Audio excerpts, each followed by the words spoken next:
ушул күндү, ушул убакытты жараткан биздин маңдайыбызга жазган экен. Каалайсыңар, каалабайсыңар жолугушасыңар дегендей, ушул жолугушуп отурган жолугушуубуз кут болсун. Жакшылык менен. Жакшылык менен баштап, жакшылык менен бүтүрөлү. Анда баштагычы дегенде ар бир мүнөтүбүз баалуу. Балалык кези деп сурап атасыздар. Балалык кези азыркы сиздердин балалык кезиңиздер менен биздин балалык кездеги салыштыруу мүмкүн эмес. Я отуруп көрүнбөй калат бизге. Мүмкүн эмес салыштыруу. Себеп биздин муун менен сиздердин муунуңуздардагы балалык кезде салыштыруу мүмкүн эмес. Бул жомок сыяктуу. Мен да мына сиздер менен тең, сиздерден улуураак уулдарым бар. Аларга айтсам жомок катары кабыл ала берет да көздөрүн токтомоло кылып алып карап. Ушундай болчубу дегендей. Ошондуктан балалык кездин кайсыл кырдаалдары, кайсыл тараптары сиздерди кызыктырат, ушуну тагыраак жазып койсоңуздар болмок. Балалык кез деген өзүнчө бал сезим, бал кез, мыкты кез, курсак ток, үстүң бүтүн. Нанды кайдан табасың, чайды кайдан табасың, аны менен ишиң жок. Керемет мезгил. Биздин балалык кез 65 менен, эгер балалык дегенде канча жашка чейин балалык деп коесуңар азыр? Сиздер деле баласыңар да азыр өзүңөрдө. Ата-энеңерге баласыңар. Силердин жашыңарга чейинки убакытпы же мен түшүнгөн балалык кезби? Менин түшүнгөн балалык кезим ушул туулгандан баштап 14кө чыкканга чейин, 12ге чыкканга чейин балалык кез. Себеп 12ден баштап биз кадимдей турмуштун арабасын тартып баштаганбыз. Азыр айтсам жомок сиздерге, чындыгында жомок болот. Биз 12 жаштан эмес, дээрлик 7-8 жаштан баштап эле турмуштун арабасын тартып элек. Болгондо дагы керемет араба эле. Азыркыдай жана Ош базарында же Дордой базарындагы араба эмес, мыкты араба, алтын араба, доордун арабасы. Балалык кездин таптуу, керемет оюнчук сыяктуу арабасы. Бул тиричилик, бир эле убакта тиричилик. Ошол балалык кез биздики китеп окуу менен өтөт эле, кой багуу менен өтөт эле. Анан короодогу жанагы жашылча өсүмдүк баарын карап, арыктарды чабуу менен, тоокторду өстүрүү менен, айтор коен багып, көгүчкөн багып, не деген бир керемет сезимдер менен өтөт эле биздин балалык. Пионер болот элек. Биринчи октябрга өтөт элек. Биз могу көкүрөгүбүзгө жылдыз тагып жүрөт элек, жылдызча. Октябрёнок болдук деп. Андан кийин пионер болдук деген өзүнчө бир аябагандай чоң даража эле. Пионерден анан комсомолго өтөт элек. Ушундай болуп, баскычы менен чоңоюп берет элек. Балалык кездин эң таттуу мезгилдери ушул. Эмгек. Биринчи кезек ушул. Эмгек оюн менен аралашып кетет эле. Уй багып жүрөсүңбү? Уй баккан жерде жалаң биз менен тең балдар кыздар жыйналып алып, ошол жерде ойнойт элек. Китеп окуйт элек. Бири-бирибиз менен китеп талашат элек. Азыр силер жана телефон талашасыңар го, азыр силер эмес 3 жашар балдар телефон талашып азыр. Колунан алып койсоң чалкасынан кетип кетет. Ал кездеги башка сезим. Мен түшүндүрө албайм. Эки ооз сөз менен түшүндүрө албайм. Сөз байлыгым бар, бирок түшүндүрө албайм. Сиздерге себеп муну кино кылып тартмайынча сиздер түшүнүшүңүз кыйын. Көрбөгөн нерсени. Мана бейиш момундай болот деп айтса, биз акылыбыз менен түшүнөбүз, бирок көзүбүз менен көрүп ишенбейбиз го, туура. Ошол сыяктуу эле аны да түшүндүрүш кыйын балалык кез. Силердин балалык кезиңер башкачараак өттү да. Силер эч нерсени көргөн жоксуңар да. Биз баягы тамеки чабуу дегенди көргөн жоксуңар, туура. Алма тергенди билбейсиңер. Баягы жүгөрү чапканды билбейсиңер. Арык чапканды, арык тазалаганды билбейсиңер. Чөп чапканды билбейсиңер, барган жоксуңар силер. 6-7 класстан баштап кызылчага, же картошкага, же алма тергени айдаган жоксуңар. Түп-түз эле өсүп калгаңар да. Ошондуктан жана кээ бир балдарга балтаны алып келчи десе, кандай дейт? Балтаны алып келчи десе, ал эмне дейт? Орок десең билбейт, орок менен чалгынын айырмасын билбейт. Ошондуктан заман ушундай болуп калды. Анда силердин эч кандай айыбыңар, күнөөңөр жок. Заман ушундай. Доор ушундай болуп калды. Балалык кездеги жанагы максатыңыз деп айттырсыз. Мен билбейм. Азыр бул дагы сиздерге жомок болсо керек. 7-8 класста окуп атканда бизде жалпы мындай бир чоң дептер болот эле. Ошол дептерге конспект жазат элек. Азыр жазасыңарбы конспект? Мектепте жаздыңарбы? ошондой жазып, артында калып калган барактардын баарын Мадумаров АК тире первый секретарь ЦК Компартии Киргизии деп эле толтуруп элек. Мен биринчи секретарь болом дейт элем. Азыркы жетекчилер айтып атпайбы, мен күткөн эмесмин, ойлогон эмесмин, кокустан келип калдым деп. Мен мектептен бери даярданып келем. Мектепте бала кезден бери. Азыркылар асмандан түшкөндөй болуп, чочуп кетип өздөрүн да кыйнап, элди да кыйнап бүттү баары. Университетте кандай окудуңуз деп атасыз? Университетте ошол башта Калинин мамлекеттик университети эле, азыр Тверь шаар болуп калган. Союздан кийин Тверь болуп калды. Өзүнүн эски тарыхыяты Тверь. Россия мамлекетинин биринчи борбор шаарларынын бири Тверь Первопрестольный деп коет эле. Князь ошол жерде отурган шаар. Керемет Волганын жээгиндеги укмуш кооз шаар. Ошол жерде Союзда 7 жогорку окуу жай бар эле, биринчи мыкты университеттерден. Ошолордун бири эле Москва, Ленинград, Казань, Свердловский, Тверской университет, анан Томский университет, мен жаңылышпасам азыр. Мына ошолордун биринде окуйм деген максат коюп, Кудайга шүгүр, ошол жерден барып окудум. Экинчи курстан баштап жогорулатылган стипендия алып окудум, отличник катары. Мен бир эле убакта окуп, анан кечинде баягы Культ просвет техникум деп коет эле, маданият техникуму. Ошол техникумда иштейт эле, кароо кечинде. Жогорулатылган стипендия катары 70 рубль алат эле, отличник катары, мыкты. Жанагы техникумду кайтарып, 3 күндө бир барасың, 74 рубль алат эле. Ошондо 144 рубль болот экөөнү кошкондо. А менин атам мугалим 120 рубль алат эле. 30 жылдык стажы менен. Мана ошол мезгилдеги атам 8 балалуу болгон, биз 8 бир турганбыз. Мен экинчисимин. Ошол мугалимдин 120 рубль бир айга жетип ашат эле. Неге? Себеп мугалимге электр энергиясы бекер эле. Мугалимдин кадыры ушунчалык бийлик эле. Кышында жага турган көмүрүңдү өкмөт бекер берет эле. Мына ушундай жеңилдиктер бар мугалимге. Мен ошол 144 рубль алып, жайында студенттик курулуш отрядтарында иштеп, 700 рубльга чейин алат элек биз. 40 күндө, 45 күндө. Ферма курат элек, ферма. Азыр мен силерге айтып аткан менен мен өзүм ошол доорго кетип баратам. Керемет доор. Бүгүнкү күндүн 100 күнүнө ошол күндүн 10 күнүн алмаштырбайт элем. Дос күтүү деп атасыңар. Дос эми ар кимиңиздер ар кандайча түшүнөсүздөр. Мен сиздердин түшүнүүңүздөргө эч кандай ээ чыга албайм. Мен жеке өзүм үчүн жооп берейин. Мен дос күтпөйм. Мындан бир 25 жыл башта бир интервью берген экенмин. Ошол интервьюм бойдон калам. Досторуңуз ким дегенде менде достор жок деп жооп бердим. Мен дос күтпөйм. Жалган сезим, баары жалган. Дос деген сөз бул ыйык сөз. Бул улуу сөз. Дос деген ушундай дос болуш керек. Азыр силерди мен түшүнөм, билем. Көчөдөн кетип барып колду колго бир коюп кандай досуң деп коюп кетебиз. Каяктагы дос? Кайдагы дос? Досуңдун тиши ооруп калса барбайсың сен. Досуң ооруп үйлө жатып калса барып алын сурабайсың. 3 күндөн бери көрүнбөйт го, тирүү экен деп коесуң. Ушул сезим, ушул дос бул. Кандай дейсиңер? Кете берели. Биринчи жумуш оорду. Биринчи жумуш орунга кириш аябай кыйын болгон. Өтө оор болгон.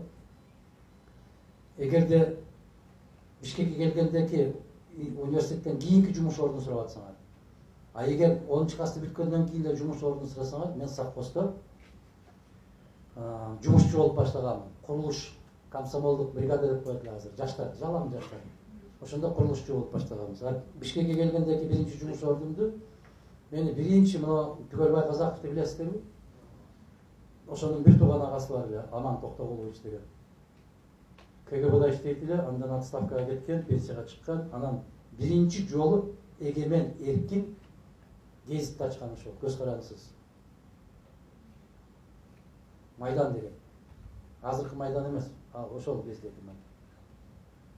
Ошол кезде биринчи мен ошо жумушка алган. Кабарчы кылып. Андан кийин профессор Раматылык Салижан Жигитов менин макалаларымды, менин жазган ойлорумду көрүп калып, ал киши Улуттук илимдер академиясында тил адабият институтунун директору экен, мен тааныбайм. Кыргыз окумуштуулардын көбүн тааныбайт, себеби мен окуган эмесмин Кыргызстанда. Жогорку окуу жайда. Ошо киши чакырып, жетелеп алып барып, маалымат жана маданият, маалымат жана басма сөз министрлигине министрдин жардамчысы кылып сунуш кылды. Мен ошол жерде иштеп калдым. Андан кийин бир эле жерде, ошол жерде иштеп жүрүп эле телекомпанияда абдан сюжеттерди жасайды. Жаш кезибизде ошондой болуп, анан Кадыр Өмөркулович деген сценарист бар. Ошол кезде телекомпаниянын президенти ошол киши. Ошол киши чакырып, мени жаштар редакциясына башкы редакторлукка чакырган. Мен айттым, башкы редактор, баш редактор боло албайм. Коркосун да жоопкерчиликтен. Ал кезде биз ишке киресиң десе коркот элек чындыгында.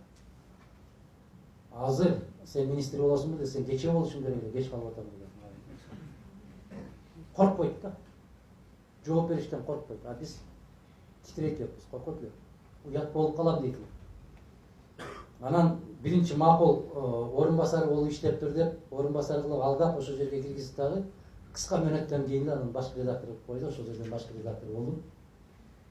Анан ошол жактан депутаттыкка кеттим. 94-жылы декабрда шайлоо башталды. Февралдын аягында бүттү. Мен ошол эң жаш жогорку кеңештин депутаты болдум. 13 талапкердин ичинен утуп чыгып депутат болдум. Өзгөн районунан 24-ші шайлоо округу. Мени менен кошо генерал чыкты, милициянын генералы, баштакы министрлер чыкты, аябай акчалуу кишилер чыкты. Жөө басып жүргөн бир костюм, бир курткадан башка байлыгы жок. 29 жаштагы жигит ошолордун баары жеңип чыкты.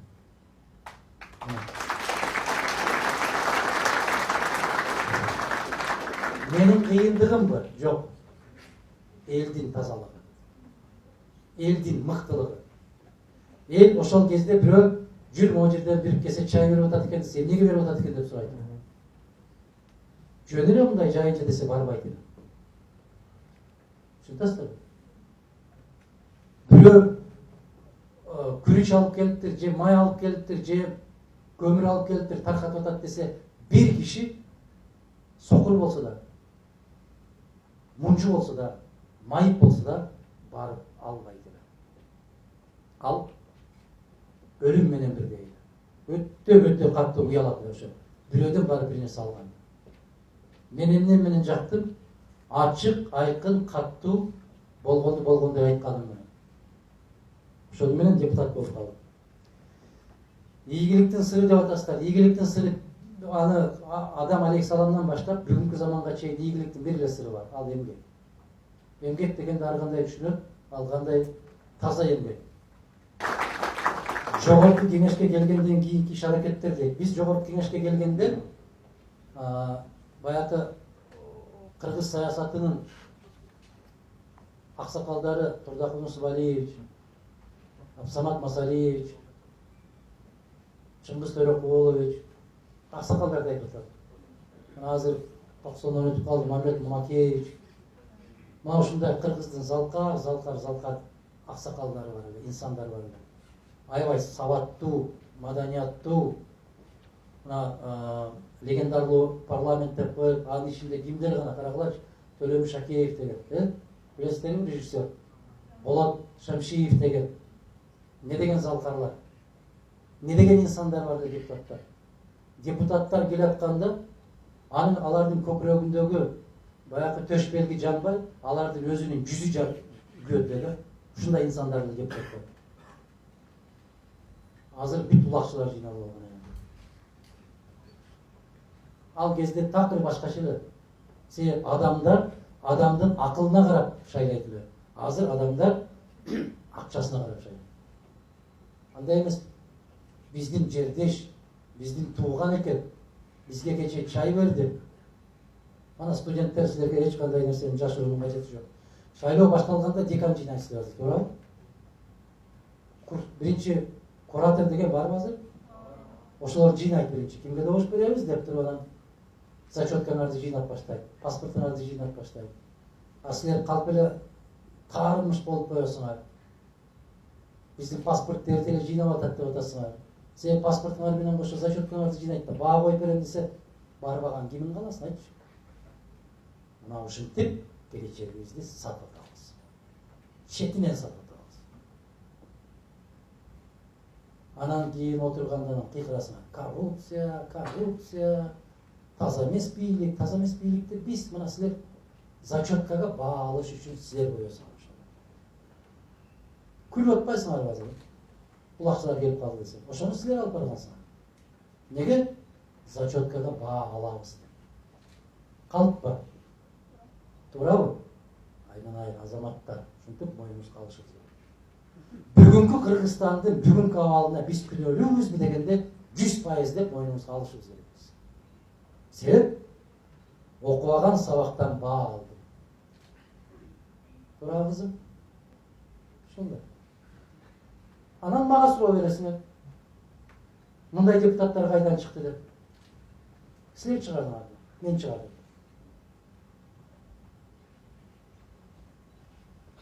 Бизде жылыш бар. Башта эч качан моюнун албай ушинтип айтсам. Азыр бизде дешет. Туурабы? Мен силерге таазим кылам, баш ийип, рахмат айтам. Баракелде. Баракелде. Ушундай ишти жасап коюп, ар кандай иштер болот. Жаштыкта ушундай болот, жаңылыштык болот, башка болот. Биз жаңылып калдык деп моюнубузга алышыбыздын өзү эрдик. Жаман киши ката жасабаган киши эмес. Жаман киши ката кетирип, ошону мойнуна албай койгон киши жаман. Менин замандашым макул. Адам замандан көз каранды эмес. Заман адамдан көз каранды болуш керек. Жигит, балам, айрынайын. Ушундай доорлор болгон. Ар бир доордун өзүнүн уурлары бар. Майкөл, сүткөл болгон заманда дагы уурлар болгон. Жерге бир сындырып нан таппай калган учурда дагы Айтматовдун чыгармасында бүтүндөй айыл бир уйду карап отурат да, ошонун сүтүн ичебиз деп. Ошону уурлап кеткен айвандар да болгон. Ал замандашка карабайт. Ал адамдын өзүнүн наркына карайт. Агай, Кыргызда атадан кем уул, атадан ашкан уул, атага ата менен тең уул деген сөз бар. Сиз өзүңүздү кандай уул болдум деп ойлойсуз, рахмат. Аны мага эл берет. Мен өзүм кантип айтайын. Мен эл канчалык деңгээлде көтөргөндө дагы, бирок атама тең боло албайм мен. Атамдай болуш кыйын. Мен атага жетпейм. Сиздин командаңызда кандай инсандар дейт? Окумуштуулар, дарыгерлер, мугалимдер барбы? Баары бар. Менин командамдагы инсандардын баардыгы ушул жерде араңарда отурат, эч силердин айырмасы жок. Эч кимисинин сакалы жок, же башкасы жок. Неге? Жаш булар. Бүт баары жаштар. Биз аябай кыйынчылык көрүп турган күндөн баштап ушул күнгө чейин келаткан баардыгы жаштар. Окумуштуулары, дарыгерлери арасында болсо керек, кимдердин кесибиңер эмне деп эч кимден сураган жокмун. Мага ким болсо ошол болсун, адам болсун. Кесиби кызыктуу болот. Эгерде президент болуп калсаңыз, колуңуздан келип калса, ошол сиздин заманыңызды кайтарат делеңиз. Менин негизги ураандарымдын бирөө да ошол, артка кайталы деп атам, артка. Ошондо эл түшүнбөй калды дагы, ошол азыркы ушул жердегидей болуп түшүнбөй калып мага суроо беришти. Элдин баары алдыга деп атса, эмне үчүн артка деп атасыз? Мен артка дегени баягы мен айткан заман. Силер бекер окусаңар экен дейт. Силер акча бербей, контракт бербей окусаңар экен дейт. Мен силердин жатаканаңарды өкмөт караса экен дейт. Стипендияңарды өкмөт караса экен. Мыкты окуганыңарды өкмөт өзүнө алып, бүткөнгө чейин, бүткөндөн кийин жумуш менен камсыз кылып, өкмөт өз ата-энеси катарында караса экен дейт. Мен биздин балдарды ушуга акылыңыз кел айтат да, ушуга акылыңыз жетип атыпты, бирок ушуга мүмкүнчүлүгүңүз жетеби деп. Мен көзүм жетпеген, акылым жетпеген нерсени айтпайм. Мына караңыздар. Муну тилекке каршы биздин арабызга баягындай кирип кетти да, мен 26 миң кылып берем, 27 миң кылып берем, соодагерлер кирип кетти. Ошолор элдин ишенимин өчүрүп койду. Айта берет экен, жасабайт экен деп. Көрдүңөрбү? Силердин мугалимиңердин айлыгын 27 миңге чыгарып бир заматта. Натыйжада эмне болду? Ошон үчүн көзүм жеткен нерсени айтам, көзүм жетпесе айтпайм. Көзүм жеткен нерсени айтпаса мен сиздерге жаман көрүнбөйт элем. Элге да айттым азыр, каттуу сүйлөп атасыз депчи. Чындык ошондой. Чындык ошондой каттуу, өтө ачуу тиет. Агай деген менин суроом биринчи, эртең бийликке келсеңиз, бийликти узурпация кылбайсызбы дейт. Узурпация деген эмне болду? Я. Эмне узурпация деген?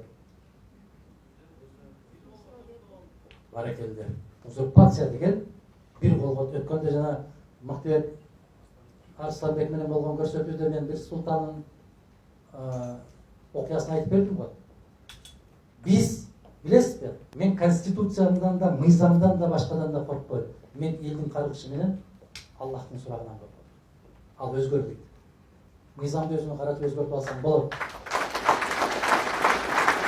Ошондо бир султан айтыптыр дедим го. Мен кыйынмынбы, ал кыйынбы, мен кыйынмынбы, бул кыйынбы деп акырында Умар разияллаху анху айтыптыр. Ал кыйынбы, мен сиз кыйынсыз. Эмнеге десе? Умар Аллахтан коркот эле, сиз Аллахтан да коркпойсуз. Айттым го. Сондуктан жигиттер, кыздар, көрүрбө деп уурлук кылма, укпа деп ушак айтпа деген кыргыздын макалы ошол Курандан чыккан. Себеп көрбө деп уурлук кылба деген Аллах көрүп турат деген. Укпайт деп ушак айтпа дегени бул гыйбат кылба деген. Мына ушундай сезимдери бар. Эртеңкисинен корккон киши келе турган болсо узурпация эмес. Умар разияллаху анхунун кезинде өзүнө казды тапкан эмес, кыйналган. Казы деген биздин ген прокурор азыр. Мен туура эмес чечим чыгарып аламын деп корккон деп катышкан бар. Мен кантип жооп берем жараткандын алдына барганда. Азыркы учурдагы элдин бийликке болгон легитимдүүлүгүн АКШ өлкөсү менен салыштырып айтып бере аласызбы? АКШ өлкөсү менен салыштырып айтып берсе болот, себеп АКШда дагы айтып атат, башка мамлекеттер жардам берип, Трампты жардам берген деп айтып атат, туура. А бизде болсо шайлоодо баланча миллион доллар короткон деп кеткен кишибиз айтты. Короткондук үчүн болгон болсо легитимдүүлүгү чоң маселе жаратат. Окшош. Кыргызстанда демократиялык принциптер канчалык деңгээлде бар? Демократия дегени ким кандай түшүнөт өзү? Мен демократия дегенди бейбаштык деп түшүнөм. Эгер ошол менин түшүнүгүмдө болгон болсо бардык принциптери бар. Кече мына бир күндө 9 миллион айып пул төлөгөндүгү демократиянын гүлдөп аткан жери ушул. Демократия деген бейбаштык. Бейбаштык мындай эле айтып коелу да. Эч кимге эмес. Колунан келгенин жасай берет деген сөз. Мыйзамдуулук дегенди коюшубуз керек да, биз ыймандуулук дегенди коюшубуз керек. Коррупция менен күрөшүүдө сиздин кошкон салымыңыз дейт. Мен мисалы Кыргыз улуттук университетинде окуйм, контракт орточо эсеп менен 35 миң, бирок абалы өтө начар. Ушуну кандай кылса болот дейт. Коррупция менен бардыгыбыз күрөшүшүбүз керек. Мен дагы, сиз дагы, энеңиз дагы, атаңыз дагы, бардыгыбыз. Коррупцияга мындай да өз ишиңди мыйзам менен эле бүтүрсөң коррупция болбойт. А мыйзам менен бүтүрбөйт да. Муну кемпирлер да мындай кылат экен айылга. Мен кече учуп келдим мен. Пенсиясы марттан баштап алып баштайт экен да. Пенсия жашына келип ушу мартта баары бир пенсияны берет. Бирок бир кемпир бар атат. Биздин көчөдө бир кемпир бар атат. Учурашып каяка баратасыз, ушу жака баратам. Эмнеге баратасыз ушу пенсияга? А эмнеге сиз ал жака барышыңыз керек десем, кичине бир нерсе көтөрүп баратам, ушуну эртелетип бергин деп айтайын. Мына коррупция. Ошол кемпир дагы коррупционер болуп кетип атат. Барып соцфонддон иштеген бирөөнүн чөнтөгүнө салат. Кызым муну бир бала кылып эртелетип бергин. Ансыз деле эртелетет. Мыйзам келсе, күчү келсе алат да убагы келгенде. Бирок ошого чыдабайбыз. Биринчи суроо, президенттин кол тийбестигин алып салуу боюнча мыйзам катары каралып жатат. Буга негиз барбы же жөн эле убакыт созуп жатышабы? Оюн. Элди бир башка бир нерсеге бөлүп. Муну талкуу кылбай эле тарс этип эле алып салса болот. Эгер принциби бир болсо, неге мыйзамдын алдында баарыбыз бир деген принцип бар, туурабы? Президент болосунбу, мүйүзүң барбы, беш баштуусуңбу, бир дейсиң. Себеп Кудайдын алдында бирсиң. Токтоматов, Жумаказы дегендер экен. Ушундай. Бизде ушундай мисалы карагылачы мыйзам иштебегендиктен. Мына биздин Россияда жүргөн жигиттер, кыздар кече шайлоого катыша албай, баардыгы тепкилешип, ушул элчи ошол мамлекетте жашаган кыргыз боордошторубуздун укугун коргосун деп ачылат элчилик. Мына ошол тепкилеп, омондорду чакырып, ошолордун колуна салып берген элчини кызматтан алганын ордуна рахмат биздин тапшырманы мыкты аткардың деп дүйнөдөгү биринчи өлкө болгон Америкага элчи кылып көтөрүп койду. Бир элдин өкүлү болуп отурган депутат бир суроо бергенде жарабады. Неге биздин кыргыз жигиттерди, кыздарды ур тепкиге алып, орус милицияларына салып бердиң деген суроону бере алган жок депутаттар. Кандай дейсиңер? Эгер ушул элдин өкүлүмүн, элдин атасымын деген президент ошондой болуп кыргыз жарандарын ур соктук алган элчини Америкага албастан ошол күнү кызматтан алып, жумушчусуна жерге алып келип жоопкерчиликке тартырыш керек. Эмне үчүн сыртта жүргөн жигиттерди тепкилетесиң сен? Кандай дейсиңер? Мына ушул адилеттүүлүкпү ушул. Мына башка мамлекеттерди карагылачы, айрыкча Россияны карагыла. Жаңылык премияларын карап отурсаңар, мына мамлекетте жер титиреди, мына мамлекетте автобус кулады, бул мамлекетте кеме чөгүп кетти. Биздин жарандар ичинде жок деп биринчи айтат. Себеп элчинин биринчи кыла турган кызматы ошол жердеги мусапыр болуп сыртта жүргөндөрдүн атасы да энеси да болуп бериш. Өгөй ата болуштун кереги жок аял бала. Мен ойлогом, эртең мөөнөтү бүткөндө муну жоопкерчиликке тартып кызматтан алат. Жок, сый урмат менен Америкага жөнөттү. Неге? Себеп буйрукту булар берген да. Киргизбегиле деген башкалар. Мана силерге бүгүнкү бийликтин жүзү. Анан айтасыздар, неге ачып айтасыз, неге катып айтасыз деп. Мен факт болбосо айтпайм го. Светский мамлекет болду, думп мамлекет иштерине аралашпай калганына, панисламизм болбогонуна кандай карайсыз? Азыркы муфтият мамлекеттик ишке аралашпай калды дегенге мен кошула албайм. Мамлекеттик ишке куп гана аралашып атат. Аралашып атат. Шайлоосуна да аралашып атат, башкасына да аралашып атат. Аны көрбөй атабыз, сезбей атабыз. Жума намаздарына барып көргүлө. Жума кутбаларына карап көргүлө. Кээ бир биздин азаматтарыбыз башка мамлекеттерге чыгып, биздин боордоштор менен жолугушуп аткандагы сөздөрүн угуп карагыла. Неге аралашпай атат? Абыйдын буйругун куп аткарып атат. Же калыппы? Билесиңер, бирок айтпайсыңар. Ун чукпайбыз. Ана ушул кайды көрүлөт. Ана муну философия дедиңиз, жана немеде, кайсы аспирантурада? Искусство институтунда. Не ко времени сказанная правда может нанести больше вреда, чем ложь. Өз убагында айтылбаган чындык жалгандан да көбүрөөк зыян тийгизет дейт. Убагында айтылай жанагы кыздарым, балдарым. Мына ушул аралашып атат, аябай катуу аралашып атат. Панисламизм дегенди кандай түшүнөсүздөр билбейм. Кандай түшүнүк салдыңыздар ал жерде? Мусулмандашып баратабыз деген түшүнүкпү? Биз мусулмандашып да бараткан жокпуз. Мусулманчылыктан качып да бараткан жокпуз. Ортодобуз. Неге? Дагы бир далил айтам. 100 миңдеген жигиттер айт намазга чыгабыз, Аллах насип кылсын, дагы ошол күндөргө жеткирсин. А егер ошол 100 000 деген адамдар ошол жерге балдар, жаштар, жигиттер чыккандан кийин биздин Кыргызстанда уурулук деген маселе болбош керек эле Бишкекте. Макулсуздарбы? Биз сырткы формасын кармап атабыз, ички дүйнөсүндө кандай болуп атканыбызды бир Кудай билет. Барып атабыз. Ошол мечитке барганда ар жума сайын айтат: балдар, айданайын туугандар, машинаңарды жолго токтотпогула, бирөөгө ыңгайсыздык жаратпагыла. Бирөөгө ыңгайсыздык жаратсаң окуган намазың кабыл болбойт. Ар жума айтат, ар жума жолуп тосуп коет. Мамлекетибиздин светский түзүлүшү сизди канааттандырабы? Эгер президент болуп калсаңыз, бул түзүмдү ислам түзүмүнө алмаштырууга аракет кыласыз? Жок. Мен ислам принциптеринен банк системасына киргизгенге каалайм. Себеп үстөк менен кредит токтотуш керек. Биздин түбүбүздү кыркып аткан ошо кредит. Кредит кыркып атат бизди. Ислам принциби ар ким өзү үчүн жооп берет. Ким кааласа барсын, мойнуңа жүктөлгөн 5 парызды аткар. Каалабайсыңбы, өзүң жооп бересиң.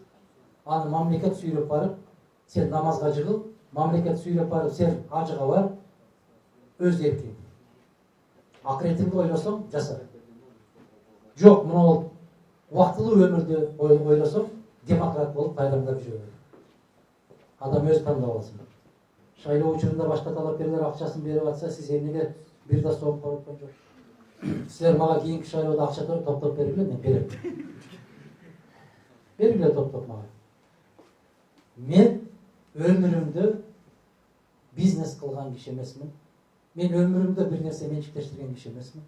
Мен өмүрүмдө бир жерден бир сом уурдаган киши эмесмин. Уурдабасам каяктан берем мен силерге? Ошолор эмне чоң атасынын чөнтөгүнөн берип атат дейсиңер? Силердики, элдики, уурдалган бүт баары.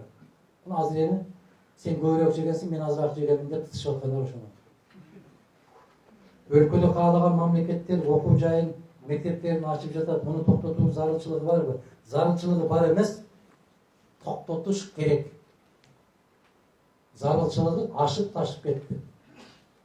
Токтош керек да, Кыргыз мамлекетинде Кыргыз мамлекетинин мыйзамынан баш ийген окуу жай болушу керек. Бирок ар бир мамлекет келип окуу жай ачканы бул бейбаштык. Жаштарга мотивация берип, биз кылууга нерсе биз кылуучу нерселерди айтып берсеңиз рахмат. Мотивация бирөө эле. Айвериңди сакта балам. Айвериңди сакта кызым. Бирөө гана мотивация. Адам бол. Адам бол, адам бол. Жуугунду ичпе. Бирөөнүн көзүн караба, бирөөнүн колун караба. Бирөөдөн көз каранды болбо. Жалгыз ата-энең менен жаратылуучудан көз каранды бол, башка көз каранды болбо. Күйөөгө чыксаң, күйөөңдөн көз каранды бол. Урматтуу мадумар, сиздин президент болуп жүрүүңүздү көргүбүз келет. Жаштар сиздин президент болушуңузга кандай салым кошо алат? Зачетто бербей шайлоого барсаңар эле болот баары. Анан ушул нерсени биз акылыбыздан чыгарып салышыбыз керек. Ушул үчүн жүгүргөнмүн деген сөздү көп айтасыңар. Шайлоодо кимге жүгүрүп атам десе, баланчыга жүгүрүп атам. Кайсы партияга жүгүрүп атасың? Түкүнчү партияга жүгүрүп. Силер мындай кылгыла. Аны бир отоло оюңуздан чыгарып салып, мен өз келечегим үчүн жүгүрүп атам деген сезим болсун. Мен өзүм үчүн жүгүрүп атам. Мына ушул сезим орногондо Кыргызстан замат болот. Мен бирөө үчүн жүгүрбөйсүз, өзүңүз үчүн. Эмне үчүн өзүңүз үчүн? Мына партияларды көрүп атасыз, саясатчыларды көрүп атасыз. Кимдердин көз карашы, ой пикири сиздики менен дал келсе, ошол үчүн чуркаңыз. Себеп сиз ошондой заманга баргыңыз келет. Мен үчүн эмес, өзүңүз үчүн чуркаңыз. Эгерде таза бийлик келсин десе, тазалар үчүн. Жок, бүгүн курсагым тойсо болду, 5 жыл тишимдин кирин соруп жата берем десеңер, мындай булак чапкандарга кете берем. Ушундай деп түшүндүрүшүбүз керек да баарыбыз бири-бирибизге. 5 маал намаз окуйм деп толук айта аласызбы дейт. Алхамдулилла, 5 маал эмес, мен 6-7 маал окуйм. Неге? Бирок канчасы кабыл алынып атат бир гана Аллахка. Неге 6-7 маал дейт? Эрте менен багымдатка чейин мүмкүн болушунча 2 саат эрте туруп тахажжуд намазы деген бар. Багымдаттан кийин күн көтөрүлгөндөн кийин Кандай? Баракелде. Ышрак деген намаз бар. Күн аркан бою көтөрүлгөндө. Бул бүгүнкү күндөн эсептегенде күн канчада чыгып атат? 8'den 3 minut өткөндө. 8'den 3 minut. Демек, жарым саат кошсоңор 8:40'da 8:30'da 2 рекет окуп коюш керемет мыкты болот. Эң жаман уйку кайсы уйку? Эрте менен күн чыгып аткандагы уйку. Эң жаман. Неге? Себеп ким күн чыгып атканда уктап жаткан киши бардык нерседен куруп калат. Берекеден да куруп калат, мээримден да куруп калат, убакыттан да бардык нерседен куруп калат. Экинчи суроо. Ооз менен айтылган сөз жана кол менен аткарылган иштин айырмачылыгы эмнеге салыштырып бере аласыз? Ооз менен айтылган сөз кол менен аткарылган сөз. Айтматовдун чыгармалары менен Тургунбай Садыковдун чыгармалары эмнеси менен айырмаланат? Кана жигиттер, кыздар. Эмнеси менен айырмаланат? Айтматов оозу менен жасады. Тили менен, колу менен да, мында калем менен. Мен эмне үчүн экөөнү мисал келтирдим? Экөө тең кыргызда жападан 2 эле кыргыз бар, Ленин сыйлыгына ээ болгон союзда. Бирөө Айтматов, бирөө Тургунбай Садыков. Айтматовдун колуна Тургунбай Садыковдун аспабын берип, бир үйгө 40 күн камап койсоң да бир козу да жасай албайт. Бир чымчык да жасай албайт. Тургунбай Садыковдун колуна калем берип, 40 күн бир жерге камап койсоң, Айтматовдун 2 барак чыгармасын жаза албайт. Кантип салыштырабыз? Ар кимдин өзүнүн Аллах тарабынан берилген кабилети бар. Ошону жасаш керек. Демек, бирөөнө тил менен жасайсың деп берген кабилетти, бирөөнө кол менен жасайсың деп берген кабилетти. Ошондуктан мына 2 залкар кишини мисал келтирдим мен. Экөө тең Ленин сыйлыгынын ээси. Бирок биринин ишин бирөө жасай албайт. Ассаламу алейкум, алейкум салам. Шайлоо учурунда Ош Баткен Жалал Абад областтарына барып, үгүт иштерин жүргүзүп, элдин сунуш пикирин уктуңуз, бирок көлгө таласка барбадыңыз. Бул адилеттүүлүкпү дейт. Бул өтө чоң адилеттүүлүк. Эң жогорку адилеттүүлүк. Эмне үчүн? Чакырган жерден калба, чакырбаган жерге барба деген сөз. Кандай экен? Адилеттүүбү?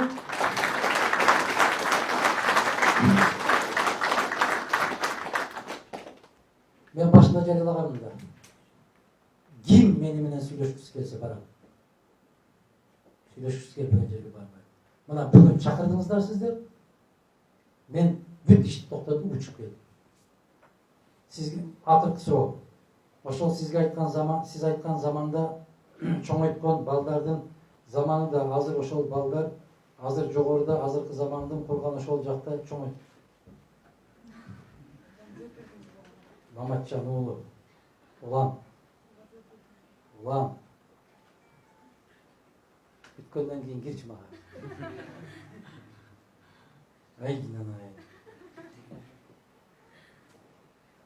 Мен айттым го, силер ушундай болуп калган үчүн мен күнөөлүүмүн деп.